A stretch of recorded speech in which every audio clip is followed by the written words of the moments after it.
Hi, my name is Michael Chikeen. The smartest people I've met have one common belief, that us silly humans really don't know much. For example, we still don't know why planes stay in the air, or how Tylenol or even gravity works. Yeah, gravity. Look it up. In today's distracted, clickbait, misinformation age, I wish we could all be less certain, more humble, and a lot more curious. Admittedly, I've been known to struggle with all three. So no more, no less, this show is my attempt to be that change. Thanks for joining me, and here we go. Hey everybody, welcome back to No More, No Less. I'm Michael Chikeen, and today in the virtual studio I have with me Dr. Kim Perkins. A former journalist and pro athlete, Kim holds a Ph.D. in positive organizational psychology and an MA in evaluation and applied research. Kim helps make people Kim helps people make sense of this chaotic social era so that we can overcome paralysis and take positive actions for ourselves and the world around us. Today, we're going to have a heap of fun because Kim is here to finally help me talk about two of the grandest villains in my life. The first is personality tests, and the second, and the grand wizard of all bullshit, astrology. I'm so pumped. Kim Perkins, welcome to the show. So happy to be here talking about two of my favorite things to talk about too. So I guess we'll start. Why do you think believing in these things is so dangerous, or at the very least just unhelpful? Well, the problem with both the way personality tests are used in astrology in general is that they're not real. Right. That Right. Right. and by real we can go down that rabbit hole for a long time, but basically by real I mean that they don't really describe what's going on. They don't describe the reality that other people live in, and you can't use them to predict behavior for the most part. Right. So all the things that people want from them to help them reduce uncertainty, understand themselves, those things just they really aren't. They're going to get a momentary um, calmness, and then they're going to not have anything that helps them as far as information goes. Right. Well, I guess because you and I have talked about this off camera a little bit before this call, and I guess we can start at least with noticing that we both do have empathy for people that are looking for things about how the world works. If the world is quite chaotic as it is right now, there's so many social inputs and so many, inputs in general that like I completely understand why somebody would want to have a more control or grasp over their understanding of the world. But I think the issue just becomes that they start putting it on everyone else as well, that everyone else can solve their lives with it. And as you were alluding to, if you're looking at things that aren't real, the decisions that come from those inputs are not going to be good outputs. Is that accurate to say? That is pretty accurate. That is absolutely accurate. And I do have a lot of empathy for people who believe this because we're living in very uncertain times. And research, there's a really great lit review on astrology used recently, and it showed that during the pandemic, people's interest in astrology surged. And you have to think about the origins of astrology in a lot of these ways, these belief systems, because that's what they are. Um, they come up because people are trying to control the uncontrollable. Right. People are trying to know if there's going to be enough rain to make the crops grow. To know if there's going to be a huge hurricane coming, stuff like that. This is what our ancestors wanted out of these things, to be able to understand and predict and control things that were not that couldn't be sensed, by what we would call modern scientific methods. And so, in times of turbulence, which we've definitely had the last few years, people are turning to these to help understand their lives, to help understand themselves, to help them make the vast numbers of choices that people in the Western world end up making at all times, whether that's consumer choices or how to live their life. And people want more guidance, and then they turn to these to both astrology because of its long cultural connections, and also to personality tests, which are purported to help you understand yourself.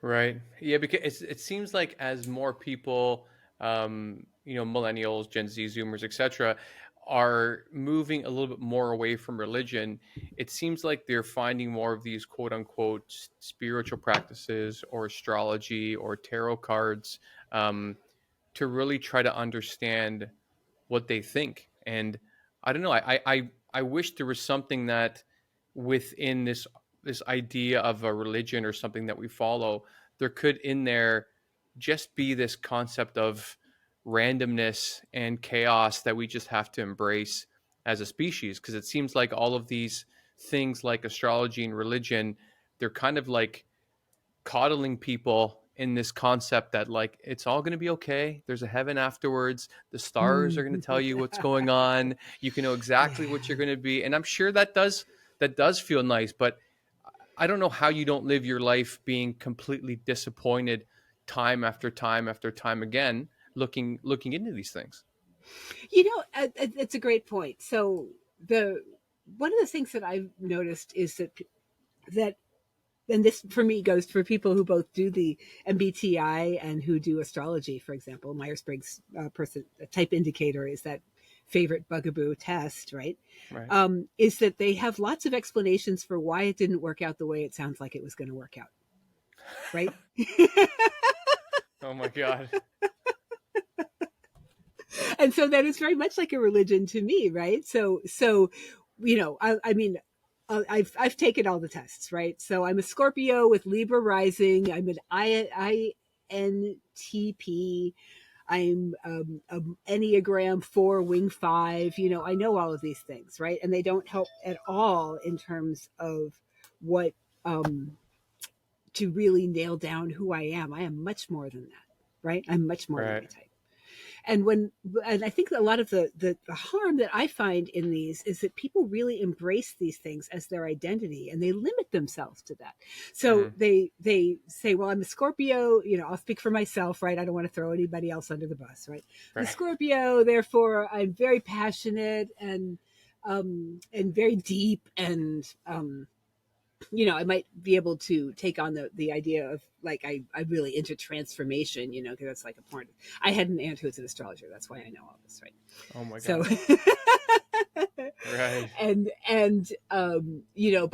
but also people are scared of me. And what if I take on that idea that people are scared of me, that I'm a scary person, right? How does that make me act? What do I do about that? How do I present myself in a way? Do I start, wearing a lot of black and really lean into that? And again, it's nothing. And maybe there's no need for people to be scared of me, right? Right. Well, yeah, I think anytime, because the whole saying that human beings create, contain multitudes, and I think anytime Mm-hmm. we want to assume that we are one thing, we will just put ourselves into that box. I think we can talk about, Oh yeah, like we even will. gender ideas with men and women, like, and Absolutely. and we just pull towards the black hole or gravity that is this specific type, and then it's like, okay, well, I guess I'm just I'm late for work again, but that's just me. I'm just a Virgo. But at the end, like, Yes. you're still fired. Like, it doesn't matter if that's what you are. And It comes down to lazy thinking. I think that's why it bothers me. yeah, I agree on that. And I get very, I do a lot of work in organizations, and when organizations use personality tests, the idea that they're trying to use them for self awareness. They're trying to help you understand yourself better vis a vis other people, and theoretically help you understand other people, so that when somebody is acting different than you don't immediately just think, oh well, they're wrong because they're not doing it my way. That they think, oh well, maybe they're more of a process person, and I'm more of like a get the job done finished person, right? And Right. but it doesn't really work that way. I found that at work, what happens instead is like, if with the Myers-Briggs, if you can be a process, that's a P, or a judgment with a J. So if I'm say doing if everybody knows everybody's type, and I'm doing a project where we're going to have some tight deadlines and get this done, and not spend a lot of time thinking about, are we doing it right? What are the other things we should be thinking about here? I'm Right. not going to tolerate the other person on my team. I'm going to say, oh, George is a P, can't have that. Let's not have him on the team. You know, and that's how Right. people end up using personality at work, even though it's not, with all the cautions in the world, you're not supposed to do it that way. We're not supposed to hire based on personality. People hire on personality all the time. It's not a great look. You All of the different ways that people do it, you can't unknow that, and that's how we make judgments. We say yes to this person and no to that person based on these buckets. Right. And and that goes for every buckets. You mentioned gender and other things like that. I mean, what these buckets of identity are just convenient heuristics, rules of thumb that we use to say, well, this person is probably like this and this person is probably like that. Right. But it does, Well, but it doesn't really work. I want to tell you something. I think that's going to blow your mind. please. Okay, so in um, my area is motivation, why people do what they do, and there are pretty much two competing theories in psychology that both seem to be how people operate. So a lot of the time we say, well, I eat broccoli because I like broccoli, but a lot and so we think that it's coming from inside us, the reason why we do something. Right. But a lot of it is just as accurate a lot of the time to say, well, I seem to be eating a lot of broccoli, so I guess I like it. Ah, And that is just as valid of a way that describes as much human behavior as it's coming from, as I like broccoli, so I eat broccoli. right. Do you think that there's? I think it's maybe more difficult with the broccoli example, but do you think it's possible that these are such competing theories because they're both right? They're both right. They're both right. Right. Well, you know what? They're, Before we go back to more personality brokers, personality trait stuff, yeah. I I really want to discuss this for a second because I've talked about it a little bit more on past episodes that hmm there's a lot of idea in psychology that and one-on-one coaching that if you change the emotions you have inside, then you can do different things. Yeah. And that's a really pervasive in at least for therapists and some coaches, etc. And I read a book a couple years ago, and I've mentioned, you know, ad nauseum on the show that it's called "Personality Isn't Permanent." And what that concept about Yes. is, have you read it? I have not, but I like the title. Yeah, and I loved it because it said the goals you chase and the goals you work towards will then inform who you are. And I've Yeah. been seeing it almost everywhere now in practice. And I don't believe Yeah. this is even like a study. I think it was just one guy with his theory Yeah. that wrote this book. And I happen to think that there's part of us that once we do something, it doesn't matter if we trip, if we score the last basket. We start to create a narrative in our minds that we are these people, that we are this person that did the culmination of all these things. And I think Yes. that's how our personality might change. And I'm also seeing it even in like, so I'm trying to write a nonfiction book right now, and the Mm. people I'm talking to about it, or the writing groups I'm in, like they're giving me feedback on things that I'm saying or writing, and that is slowly changing how I think about myself on this new endeavor that I want to do. And so I Yeah. think I do think it is half I like broccoli and half, well, I've been eating broccoli, so I guess I'm healthy, or I guess I like Yeah. I vegetables. guess. But Yeah. the second one I don't think is really ever said. Like that personality isn't permanent book is one of the only times I've heard it mentioned. So like I'd love to know what you think about these two competing ideas. Yeah, I get a lot of use out of the second one, honestly, because in my practice as a coach, and I work with a lot of founders, and we a lot of times founders want to do something different than what a lot of my founders have come from a corporate world. They want to do something different than that, but they find themselves repeating the same patterns in their company Right. because that's what they know. And so we have to give people different experiences to have them really be different. They have to experience things in a different way, and that means both emotions and thought. Hmm. So and that's really, I don't think you can think yourself into a different frame of mind. I think you have No. to experience it. It's very much more holistic. We learn only from experiences when we learn from stories, and we don't learn from data points. I mean, I wish if only, but no. Right. And so you said a bunch of really interesting things that I want to touch on here. So um, I think it's much more practical way if you want to change your own behavior and other people's behavior to have the I'm eating a lot of broccoli, so I must like it. Um, when I was an athlete, I was a speed skater. I competed at a pro level Cool. around the world. And one of the things I'd read early on was I'd read a story about a running coach, who had his runners, whenever they would get to a hill, they would have them chant, "I love hills, I love hills." And it was dumb, right? But I did this for myself. Now I do have a hill climbing build, admittedly. I'm tall and skinny. That's perfect for hill climbing, not great for sprinting, right? Right. But at the same time, I would get to the hills and I go, things get harder, right? When you're going uphill. So I love hills. I love hills.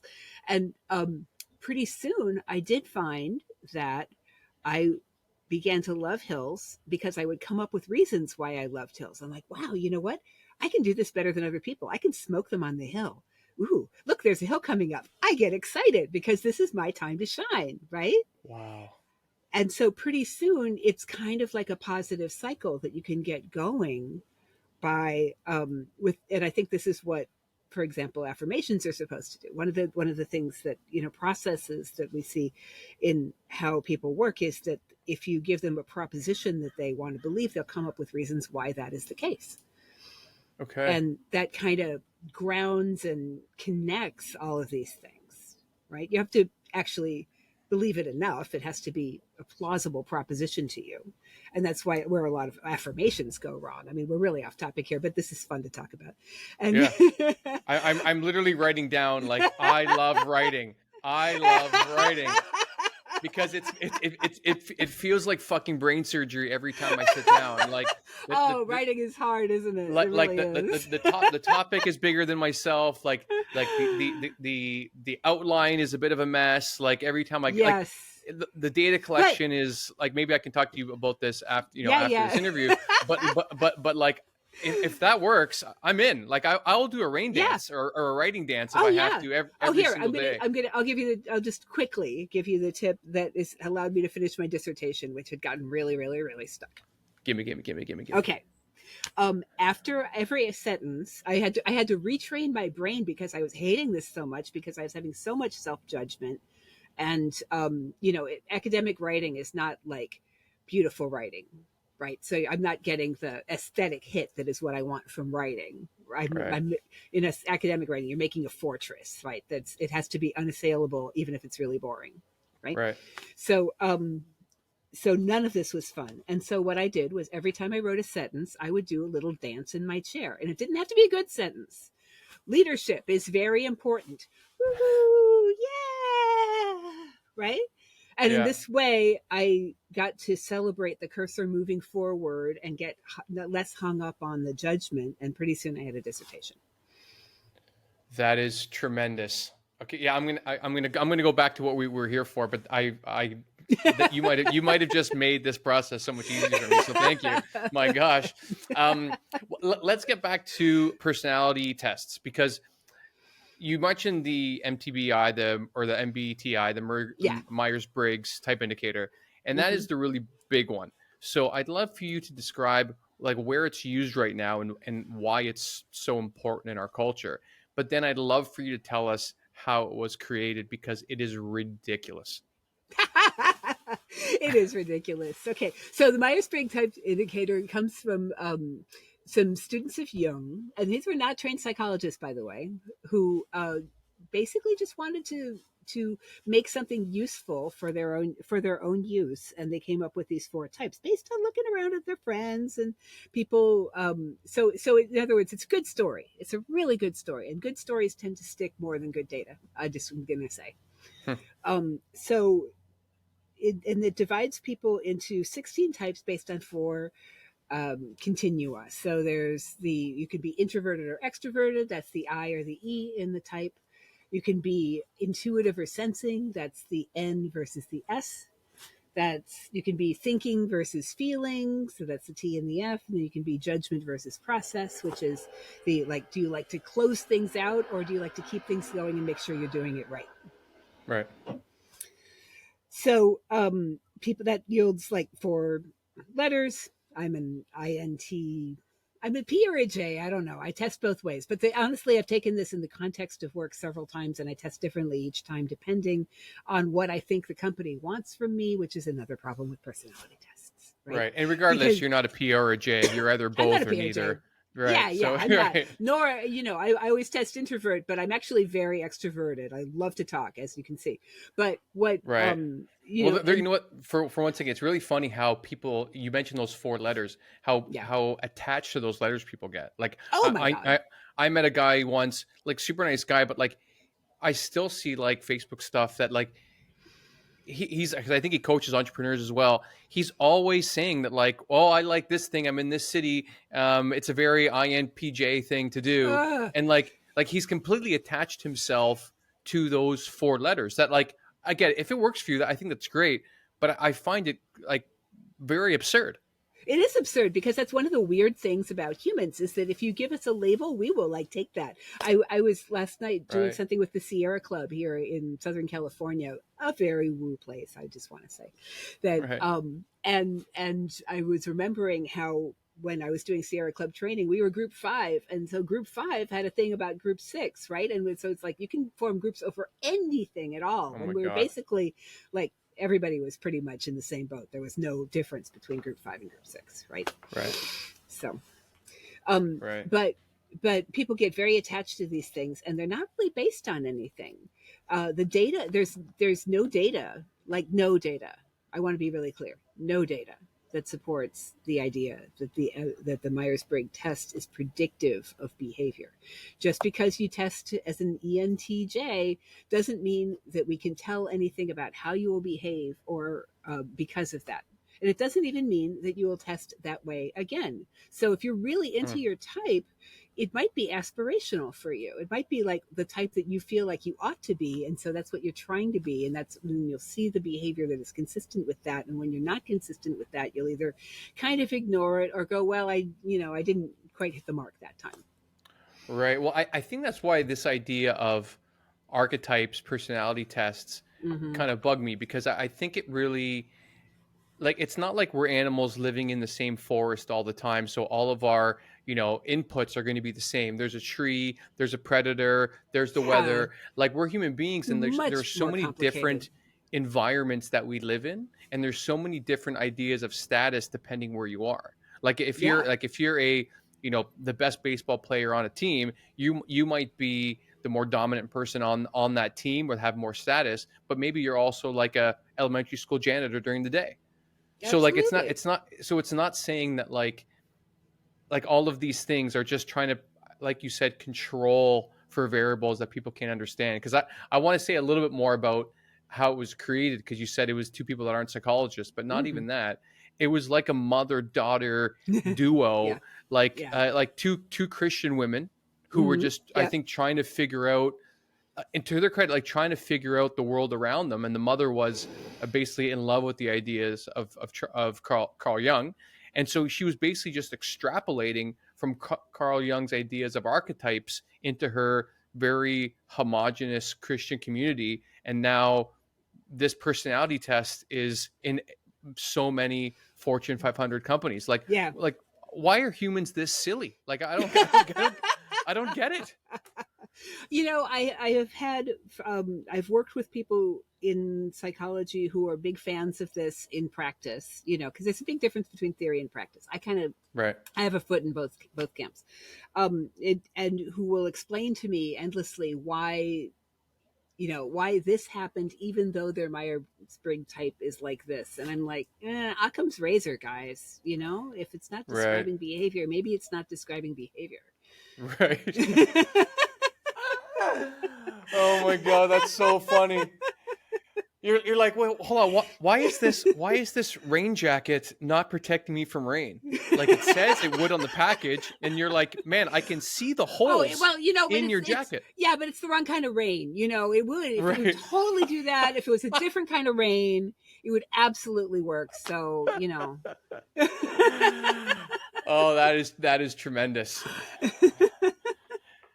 Yeah, it's and so let's. What's the other big one? I think you said Enneagram, which I only heard about recently as well, but seems to Yeah. be another real popular one. Well, as a four-wing five, I can tell you that Okay. the Enneagram is used a lot in coaching, and it's a very, very comprehensive story about personality types, where there are 9 types. You get, and there's the thing I like, and there are some things that I like about the Enneagram. The thing I like about the Enneagram is that it shows what this type's behavior at their best would be like, and what this type's behavior would be at their worst. And that's actually helpful because it helps people see patterns where they're maybe not doing right by themselves or others, or where they are getting into a negative spiral where they could just sort of accept things and move on in a different direction. But Right. the thing with the Enneagram that I find totally amusing, though, is that when you're reading the book of the types, and you've been told that you're a four, again, me, four-wing five, then you read it and you're like, oh my God, this is so me. This is exactly me. And it's not a fun experience because this book really nails you to the wall. It really reveals your Mm, shit. And it's like a slap in the face, right? right. Um, but the thing is that an even strong is, so you're likely to say, oh, wow, this guy has amazing insight, or whoever wrote it. I'm not 100% sure. But the thing is that an even stronger effect is it's called the Forer effect. And it's basically if somebody gives you a vague description of human behavior, tells you it's about Hold you. on. You cut out for a second. Ugh, You cut yeah. out for a second. If somebody tells you, if a person, if an authoritative person gives you a um, vague description of human behavior, tells you it's Hmm. you, you'll have a tendency to go, "Oh my God, this is so totally me," because it is basically human behavior.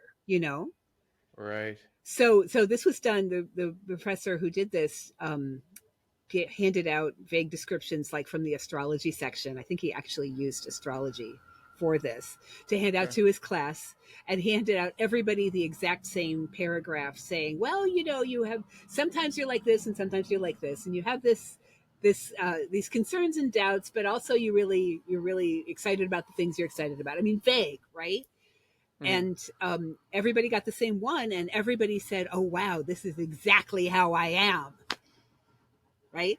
And this Oh is my how, gosh. because he was actually he was trying to test some of the archetypal theories when he was doing this, and he found that people's reaction was absolutely no indicator of accuracy. Well, it's even well known now that like human beings, like we're just not even good, predictors of behavior or Oh, or we are someone not. else or someone else's emotional world. Like there's people I've seen online saying, "Well, I'm an introvert, so I know exactly how everyone's feeling and thinking." Well, no, you don't. No, We've proven that over and over and over again. even highly trained people can't tell when people are lying. We can tell when people are lying slightly more than chance when we're highly trained, right? I mean, we're Right. bad at this. There's a whole thing about called affective forecasting, which is about can we predict how we're going to feel about an event when it happens in the future? And the answer is no, we can't. Huh. Right. Yeah, it really is proven to be like just faulty wiring in our brains, and I don't know. Maybe Well, it's to I'm gonna challenge that. I don't think it's faulty wiring. I think it's deeply human. I think this is how we are. We can only right, take in so much information at once, and if we see 3 dots, we turn that into a triangle. right. You know, I, wo- I wonder if it's also used to protect us from the idea of death. Like because it's so vague, this idea of mortality and death, that we shouldn't be able to process what the future will be like, because then maybe there will be too much fear, or maybe the fear would prevent us from actually doing things with our lives. I wonder if yeah. like it's not a bug, it is a feature. There is a theory in psychology called terror management theory, which I think is hilarious. But Huh. terror management theory basically is like everything you do is about avoiding death. Right. but there's also research that says that people who are depressed have kind of a more accurate view of human life. So I've heard that as well. yeah, so that's not great. But also we have to, as well as that, I don't want to promote cynicism here, because I think that cynicism is kind of useless, because it keeps us from doing things, it keeps us from acting, it keeps us from Yes. all of the things that are great about humans and great about life. Yeah. So I I think really like that because a little bit of delusion is actually really, really healthy. yeah, I would tend to agree. I had a conversation with someone not too long ago, and this person was saying to me how like they thought that most people are just terrible and they're awful, and I don't like being around people, and I don't want to. And I was like, yeah, like I get all that. Like it's not Hmm. like I haven't lived on the planet, for my whole life, but I have to choose to believe intentionally that people are trying to be good, that most people are good, and that I can love and trust most people. But Absolutely. I'm not going to be unaware that like there are a lot of bad actors, because if I start thinking of maybe the reality that everyone is terrible, then I think that's going to Yeah. make how I show up in the world, in the people in my life, it's going to make my experience and their experience of me a lot worse.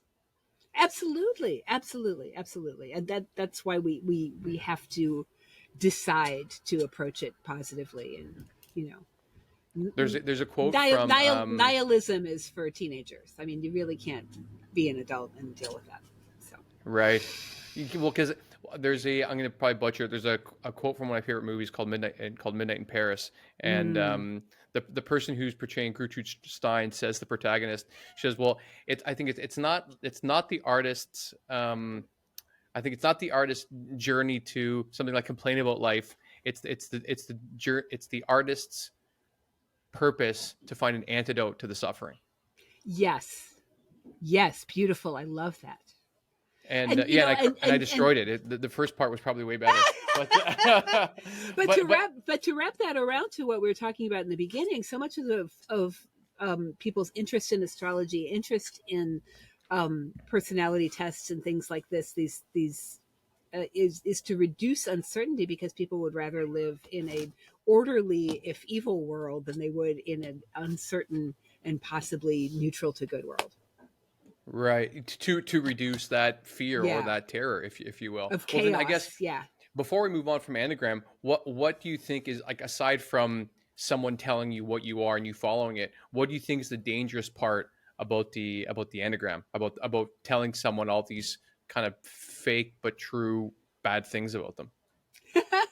Well, that was my experience reading it. Think my experience of I think a lot of people do have yet um, it's heavy reading, and I think that is part of what would be the bad experience about the Enneagram, is that it can turn you against the whole thing, because you're like, oh God, this is terrible. I'm a terrible person. Hmm. And in the right circumstances, of course, and this is why it gets used in coaching, people, it can make you go, oh, okay, I can do better, and I want to do better, and I must do better.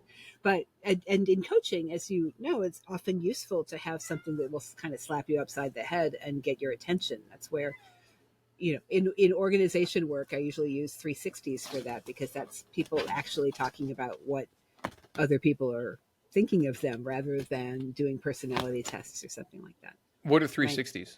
Oh, 360s are where, if you're in an organization, I would gather some data about how you're doing from the people who are above you in the chain, peers, and also below you. And that's why it's 360. It goes all the way around. Oh, go figure. Real information from people Real who know you. information, yes, about Wow. you from people who know you. And you can't do this in a low trust organization. I just want to say that is the wrong thing. Do not implement a 360 unless your culture is already pretty good, right? Oh, because Because it'll be people backstabbing each other. oh, it'll just be these people bitching, and nobody wants that. There's a whole process here. You cannot just go out and do this. There's a If you don't do it in a really structured way and deliver the results in a certain way, etc., then it's not going to work. But if you can do all of that with some structure, it's an extremely powerful tool for change, because it is accurate information about you and not going through Right. all of these other filters. Well, because I was wondering, because there is a bit, because obviously I live in Spain and I'm from Canada, and so I think in North America there's a bit of a reality distortion field where nobody Mm, really wants to say anything negative to each other. Everything's all great, and it's considered hmm. a huge affront if you'll tell anyone anything honest. And then in Europe, at least in like some more like Italian cultures, for example, the honesty is too much. You know what I mean? Like you're like, yeah, I get it. I've gained 3 pounds. Thanks. You know what I mean? Like I get it. My haircut's terrible. Thank you. But I wonder if there's I wonder if there's a healthy way to help people see themselves or the world honestly without actually hurting people, because those sorts of feedback do hurt interpersonal relationships, and no one really wants that, even if they would like to help X person or Y person. So I wonder if there's something where you could like have an app where your friends slowly over time can just put in like, this guy never gets the bill, or this guy never shows up on time, like little things. So I don't know. Have you ever thought about that? Like 360 Yeah. is obviously only good in you said like in a high trust environment, Organization, but yeah. like how could we implement something like this in the world just to make us more aware of our blind spots? Yeah, a lot of people have tried to introduce rating people apps, and they've all gotten absolutely massacred the moment they hit the market, because nobody wants to, be rated, a 3.9 as a person, right? So Oh yeah, that's terrible. They've done that? I didn't know that. oh yeah, people have tried, and they've gotten a lot of publicity, and they've just basically been just bullied right out of the marketplace, which is hilarious. Oh my gosh. However, I think that when people want actual feedback, and this is a high skill way to do it, but to go to people whose opinion you trust and say, "Is there anything I should know, about how I'm behaving that maybe you think I don't know?" Right. And that really helps. I mean, that's why people work with coaches in the outside, also, is to give you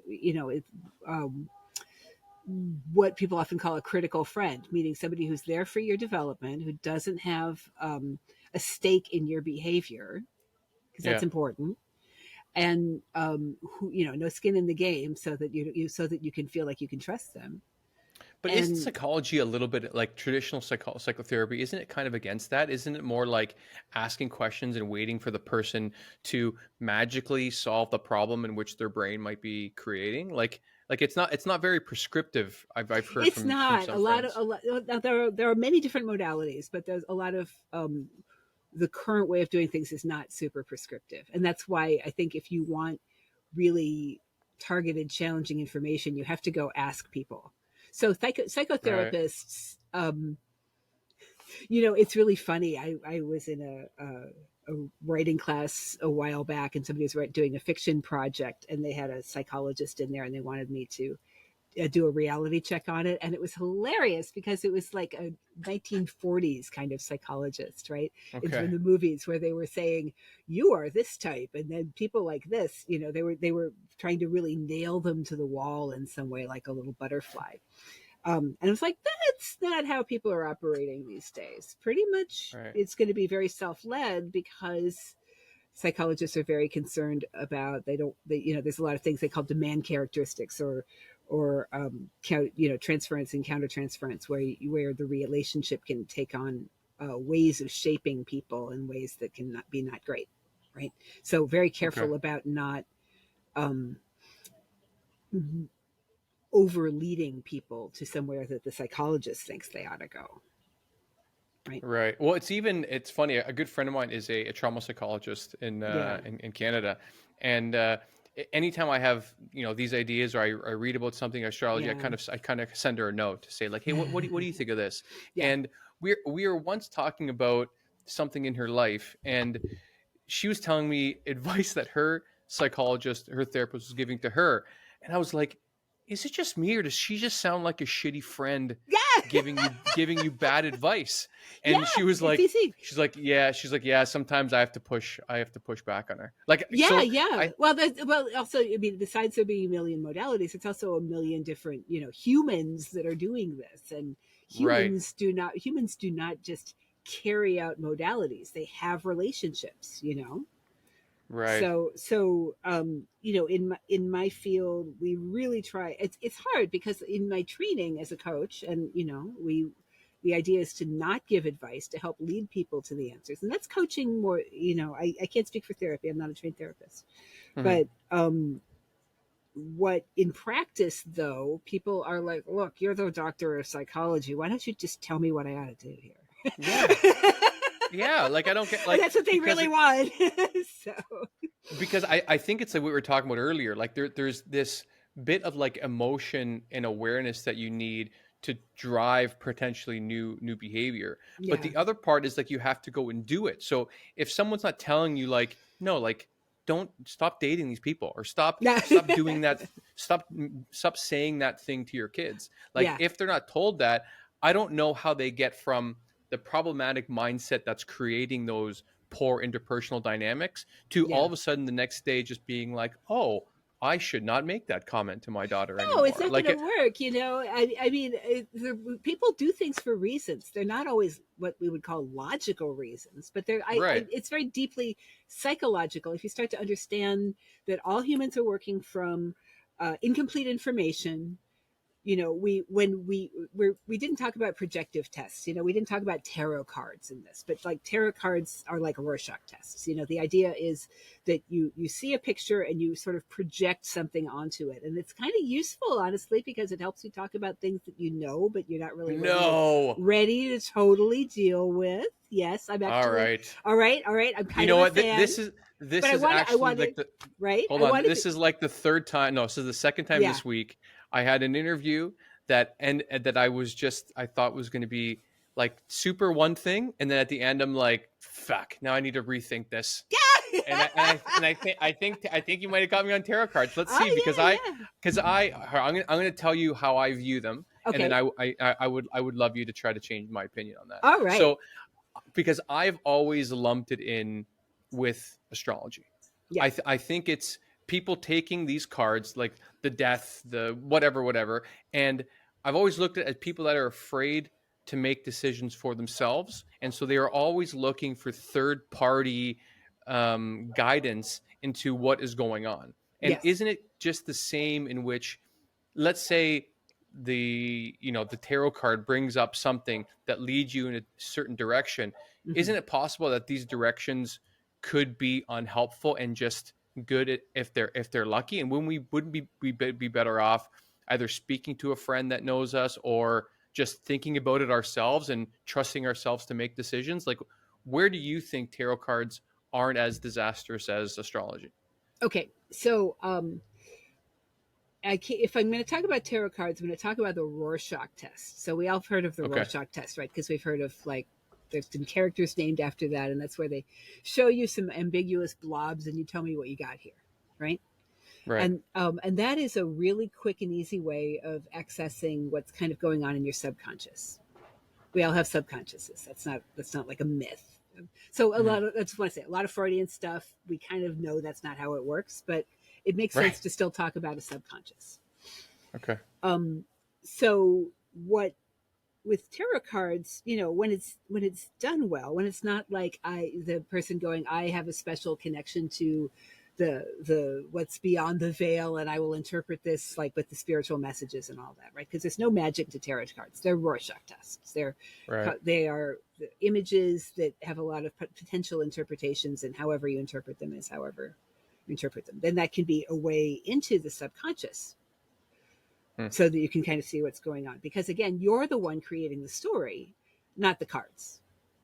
You can say Okay. and I don't know the tarot card things that much, but if you can say like the Seven of Swords means backstabbing or whatever it means, but then that's Right. still part of the story that you are telling yourself, and you'll either say, "Well, I don't know what that is, so never mind," Right. Well, or hold you'll on. say, Well, hold "Oh," on. or you'll say, "Oh, that's what's going on with Jenna," and then now that comes out in the open.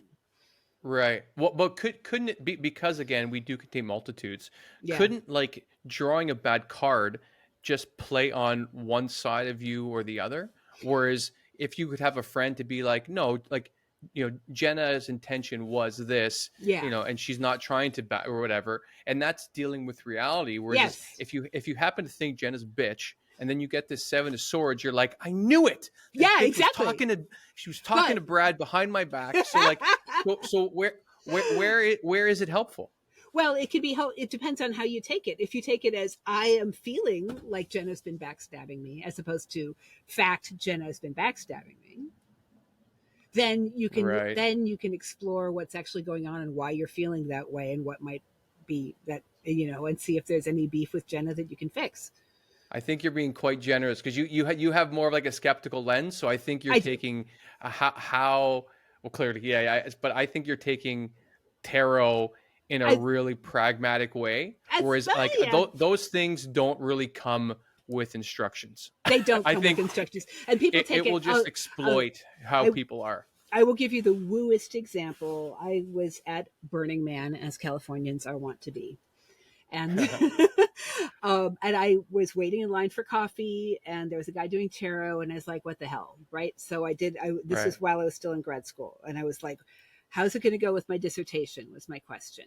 And he's putting the cards down. He's putting the cards down, and he's just like, "I don't know what to tell you about this because you got death and then resurrection, and I don't know what that means. Do you know what that means?" So I was like, "I don't know what that means, but." So that would basically be, that could lead me in several different directions. That could be lead me to say, you know what, I'm getting defeated by this, I'm out, I'm going to do something else, right? Right. um I didn't necessarily take it that way. I was like, oh, that's interesting, let's see how it plays out. And so later, and again, I am a human being as well as a psychologist, I was like, well, Hmm. I guess that was kind of like I needed to let go of a certain amount of my ego, so maybe that was some kind of ego death to then allow me to finish my dissertation and move on with this. I don't know. But, the thing is, I'm twisting Right. that I want to make clear is that I am twisting the story to fit what happened. Right. And, I it, think and what I was going also, away with it is took like 3 years for that to play out. So again, if it yeah. wasn't at Burning Man, Actually, you know it what? might have nothing to do with anything, right? Might not even remember it. Well, I think that's the part. I think we want to make these things come true, and so like 3 years later, you found a way to connect Yeah, those exactly. dots. I think That's the only yeah, thing I that's so much accept if about it. someone's just like, yeah, I think they're fun, then that's fine. Yeah, Like no, I would even people to agree. say, I would even agree. people say to me that like, oh no, I don't believe in astrology. I just think it's fun, and then all of a sudden they're trying to ask me what day I was born. I'm like, this is not fun anymore. I don't know what you're talking about. I want to leave. I want to give you a truism, a really short truism that I think is about the difference between the ones that are kind of fun and the ones that are actually accurate. Because there are personality tests that are accurate. I don't know astrology that's accurate, best of my knowledge, but um, sometimes people will talk about the Big Five, and that is a test that Right. predicts behavior. So openness, agreeableness, conscientiousness. Um, the other one, Neuroticism. neuroticism. Yeah, I think they've renamed it a few times so that it doesn't sound so Freudian, But Right. um, but basically, it means like your emotionality, and that's pretty predictive. I mean, that is something that's stable over time. So we like that as psychologists because it doesn't change depending on your circumstances. Um, Right. and basically, the idea is if it's giving you a type, it's probably bullshit. If it's talking about your traits, it could be real, That's right? interesting. Yeah, because you Yeah, mentioned another time to me that the big five, it's not necessarily a personality test. It's yeah, just really telling you the traits that you have, and the big five is the I was going to say indicator, but it's yeah, the test that's more likely to stay stable. You said yeah. over like 5 or 10 years. Exactly. So that's would be considered that's what psychologists would consider a trait rather than something passing or something you're into or a stage or an era, right? So Right. And you yeah, mentioned that like, so how would is the big five helpful at all? Like let's say you get your big five yeah. traits and they are accurate. What do you do then? I'm going to be honest. I have never found the Big Five particularly accurate. Or no, it's accurate perhaps, but Yeah. useful not particularly. Right. Because That's great. again, like the nature of statistics, it's is that there will be a lot of people piled up in the middle in the mean, and then there will be a few Hmm. people on both ends, right? Okay. This is the bell Right. curve that we're all used to, right? Sure. And so if you are 53% conscientious, what do you do with that, right? Oh, it even gives you a percentage. That's really interesting. So the one thing that is somewhat accurate is kind of useless. It's kind of useless, honestly. I have tried because of course as a research psychologist, I would love to use stuff that is super accurate. As a practitioner, I want to use stuff that makes a difference to people, Right. right? Well, there's a Sadly, $1 billion idea for anyone for anyone listening. You could take the big five and you can uh-huh. find a way to help people interpret it and start a website and collect your money.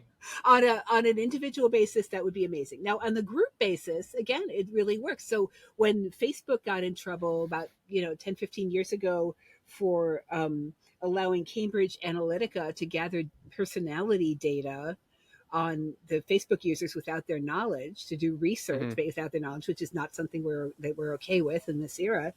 um, it was over the big five personality tests. And I remember when that came out, I was in grad school. So I see like, oh, take the big five. Sure. Of course. I'll do it here. I mean, I've done it before, but it was like, share your results on Facebook, because it was 2011 and we were doing stuff like that. Right.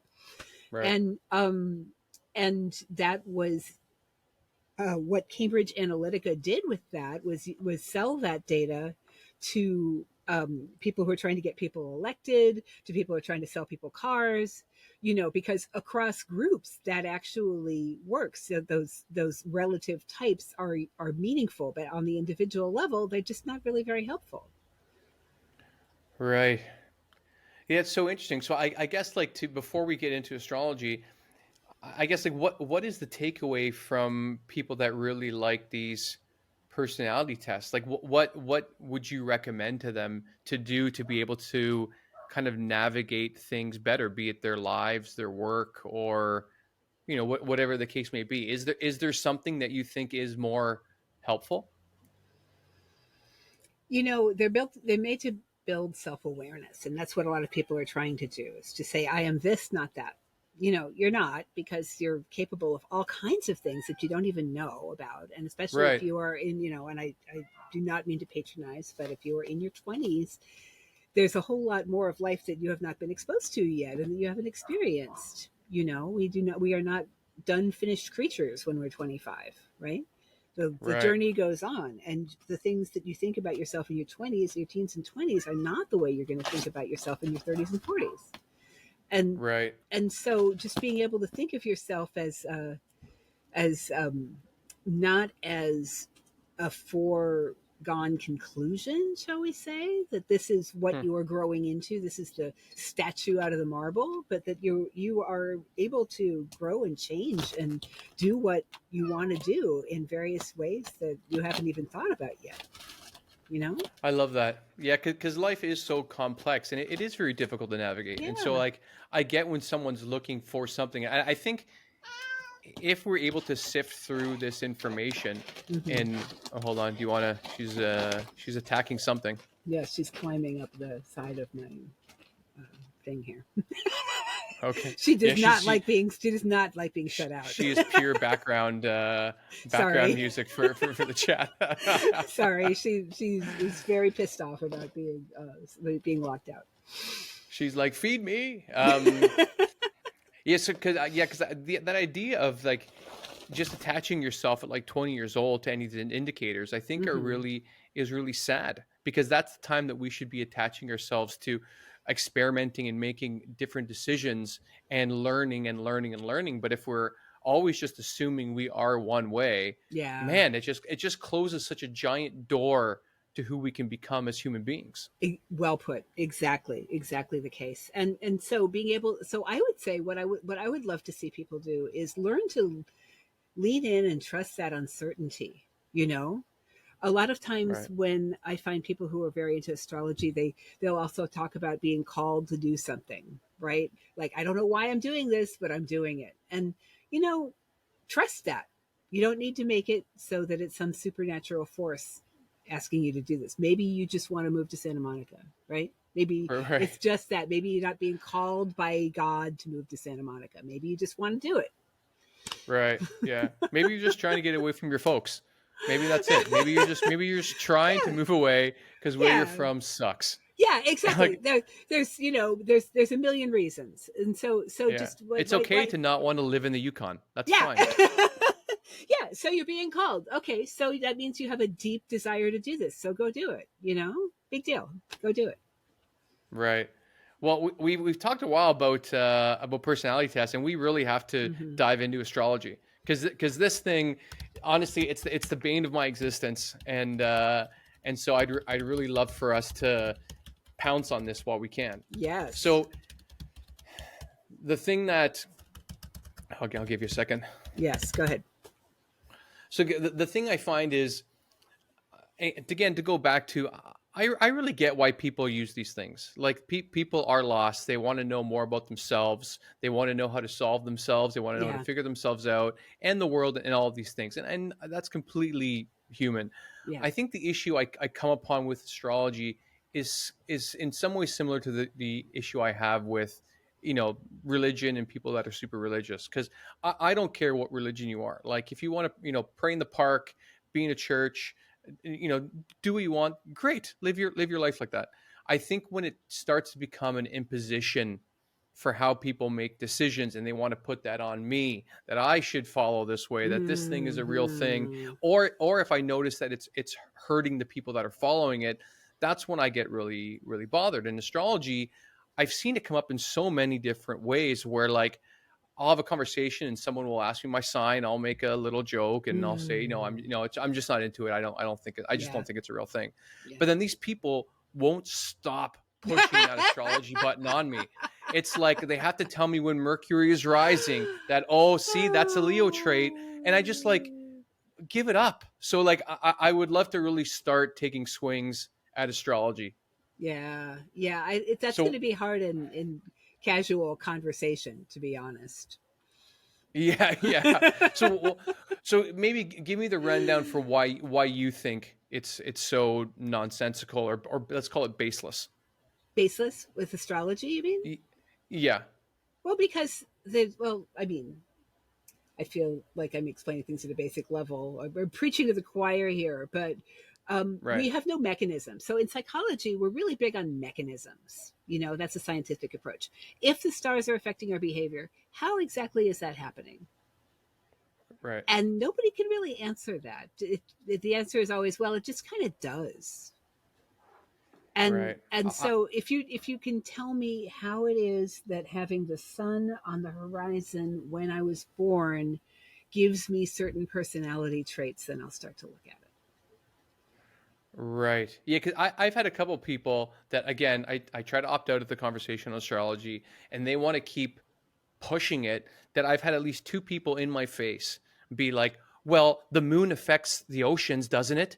And I'm like, what are we talking about now? Oh Like man, these are no. not the same These things. are not the same things. And it's kind of like that with UFOs, right? I mean, people are is there a likelihood that there are UFOs? I would say so, but Sure. show me some proof that I can actually show me something that can't be explained another way, and Right. now I'm listening.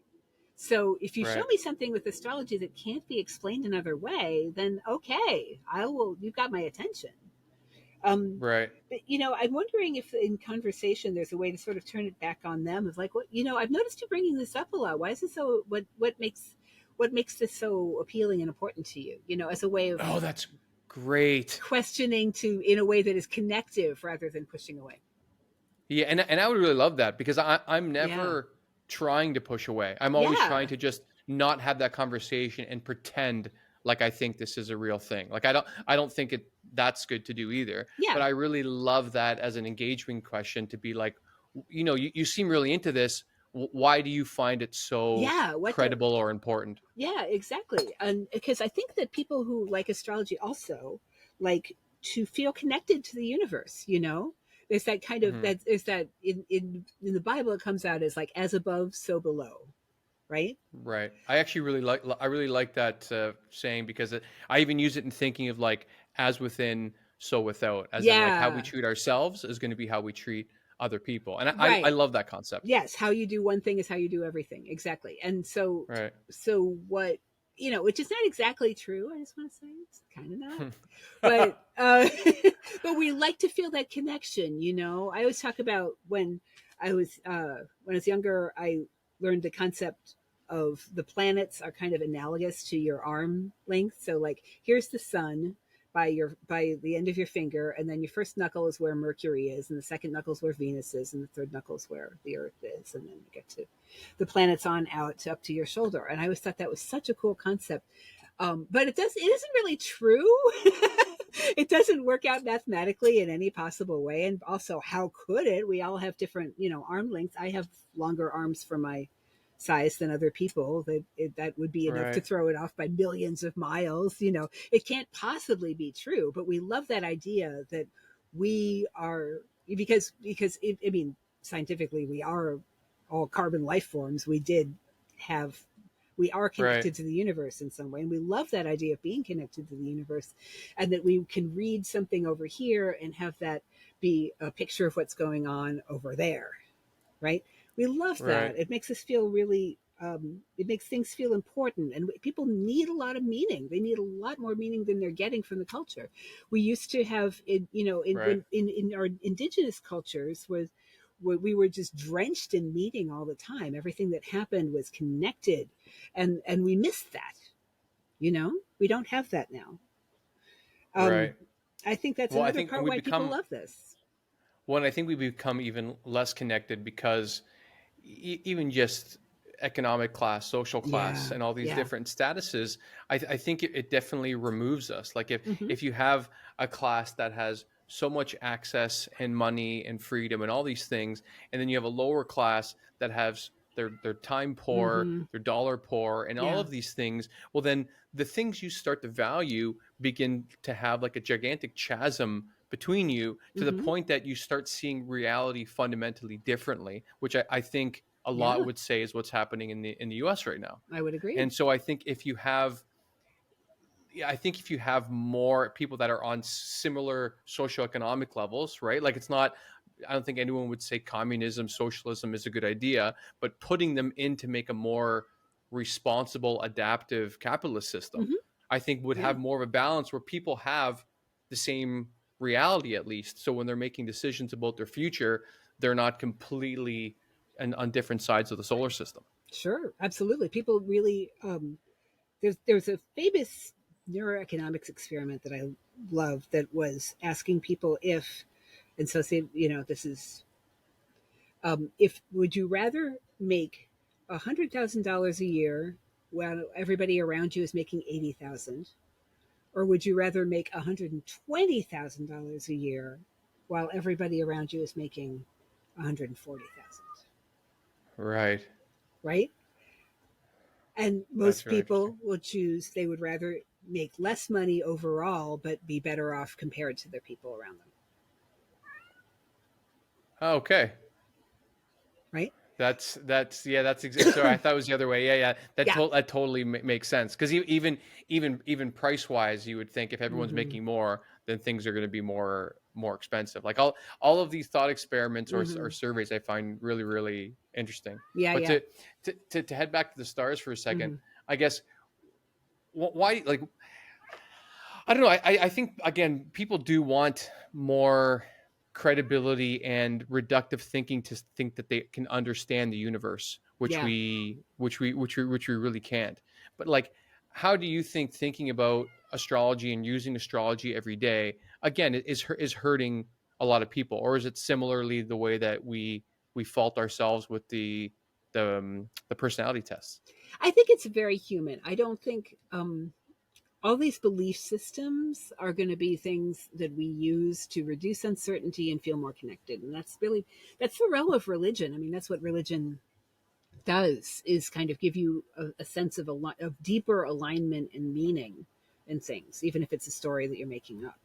And I would like to see us develop ways to do that that don't require us believing things that are just complete fiction, that are just what we call in psychology counterfactual, right? That just Right. aren't true. I think It's it's not harmful. possible. Yeah, I think it's possible. And I think that at some point counterfactual thinking always becomes harmful. You have to give it up when it's not describing reality, or when it's limiting you. You have to give it up and find something else. That's where I think a lot Oh. of belief systems fail people, is because they cling to it even when, again, let's do some Occam's razor here, right? They cling to it Hmm. when it's clear it's not working, when it's clear it's not giving you what you need. Right. Yeah. Well, because even religion is, telling you even the simple idea that the afterlife is the life Mm-hmm. that we're meant to be living, and then everything here is, not meaningless, but only a waiting room for that. Right. A And not to mention reflection. saying a Exactly. reflection, or even saying that like human beings are the supreme being on this Oh, planet, yeah. and then that's how we treat the planet and other animals. Like these things that we think should be good end up Hmm. doing so much harm because they're dislocated from reality, like you were saying. Right. And a lot of them are very narcissistic. And we do that because we need that meaning. We need to feel that we're important, that what we do is important, that we are the center of our own universes because we're here in our bodies. Um, we share a lot of experiences because we all have similar bodies for the most part. Hmm. But Right. there's always a part of like the unknowable personal universe that is just you, that nobody else can really touch, you know? Right. And that's the part where I think it gets that people get into these belief systems, and that's the part that needs to be flexible to deal with the very uncertain times that we're in. Right. Well, even there's a quote from George Carlin when he's on stage talking about like pro-life, sanctity of life sort of things. He Mm-hmm. goes, "What makes life so what makes life so precious and special in the first place? We did. We made it up. Why? Because we're alive. Yeah, There's there's exactly. self-interest to say of how impressive and special we all are, instead of Yeah, just saying what the reality might be, is that like, yeah, we're kind of a speck of dust on this gigantic sand beach, and we're just going to roll along. And so yeah, I think it's, again, back to your point that like to find comfort is important, but I think we can better navigate our lives with reality. Like, if we actually embrace the idea that we are insignificant speck of dust who is here for a very short period of time, then yeah. there's nothing else to do except be kind to each other. Oh, that's great. That's great. I'm really glad you said that, because I have different takes on that idea, but I've never heard it end like that. That it, like, if we accept like in what peril all of us are in, that Yeah, some aren't going to the Holy Land and some aren't, but we're all in the same boat, well yeah, then our compassion for each other would probably skyrocket from where it is right now. that's what I think. That's what I think. Uh, well, thank you very much for that. I think I appreciate you being here. Is there a place that people can find you, or maybe a note you want to leave people Yeah, with, for them to take away? absolutely. Please go. I think I did my mic drop statement a minute ago, but Yeah, I true. will say come follow me. I'm going to be on kimperkins.com is my website. This year, there's going to be a lot of new projects. There's going to be Substacks and newsletters and some webinars and other stuff like that. So just get on my mailing list and come find me. Amazing. Well, thanks again, Kim. We survived all the technical difficulties and we made it through the full interview. So, hooray to Woohoo! us! Thank you for being here. Thank you so much.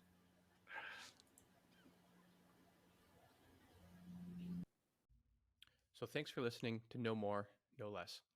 I appreciate the time you spent with me today. So, please subscribe and rate the show if you enjoyed it. It'll help me create more amazing content and get that next little bit of validation that I so deeply crave. If you did enjoy it, well, that sucks. But to make sure, I think you should listen to my next 10 episodes and then decide. I mean, come on. Rome was not built in a day. I'm just getting warmed up here, guys. So thanks again. See you next time.